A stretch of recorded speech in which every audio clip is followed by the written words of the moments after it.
All about gardening में खुश आमदीद। अस्सलाम वालेकुम मेंबर्स, कैसे हैं आप। ये मेरे हाथ में इस वक्त प्याज की पनीरी पकड़ी हुई है, जिसे कान भी कहा जाता है। ये मैं सब्ज़ मंडी से लेके आया हूँ, साहिवाल से, अपने शहर से। इस वक्त सब्ज़ मंडी में प्याज की पनीरी, टमाटर की पनीरी, बैंगन की और मिर्च की पनीरी फ़रोख्त के लिए धड़ाधड़ मौजूद है। आप ये 100 रुपया किलो के हिसाब से मिली है। तो ये नसरानी इस तरह की वैरायटी बता रहे थे, जो देसी प्याज होता है ना, वो वाली। तो इनको आप आजकल अगर आप अपने शहर की जितनी भी सब्ज़ मंडियां हैं विज़िट करें, आपको वो कहीं ना कहीं से बहुत आसानी के साथ और सस्ते दामों मिल जाएगी। आज हम इनको खेत में लगा देंगे और इंशाल्लाह मैं आपके साथ लगाने की वीडियो भी शेयर करूंगा। माशाल्लाह बहुत फ़्रेश है और बड़ी हेल्दी है। आप इसे ऐसे ही 2 से 3 दिन रख भी सकते हैं, कोई मसला नहीं है। तो ये थी आज की छोटी सी वीडियो।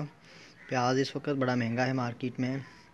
अगर आपके पास छोटे गमले हैं तो आप अपने पॉट्स में लगा सकते हैं। पॉट्स में इनको आसानी के साथ ग्रो कर सकते हैं। 12 इंच पॉट में आप 3 प्लांट लगा सकते हैं, 5 इंच में एक, 8 इंच में एक प्लांट।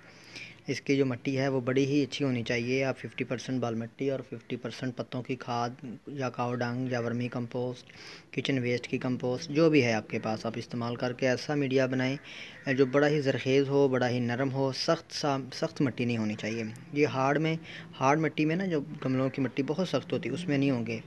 अगर आपको नज़र आ रही हो, ये रूट्स जो हैं पनीरी की, इसमें भी देखें सैंडी सोइल में लगाई गई थी ये पनीरी भी। तो आप बेहतरीन वक्त है, आप दिसंबर की 15-20 तक लगा सकते हैं। अभी तो वक्त शुरू हुआ है इसका, कुछ लोगों ने लगा दिए हैं। तो ऐसे आप ये सीडलिंग लगा देंगे, यहाँ तक आप इसको सॉइल में लगा देंगे। यहाँ तक ये मेरा अंगूठा आ रहा है, इससे थोड़ा नीचे तक। तो ये ऊपर वाले पत्ते इसके खुश्क होकर गिर जाएंगे, ये इसकी नई ग्रोथ शुरू हो जाएगी।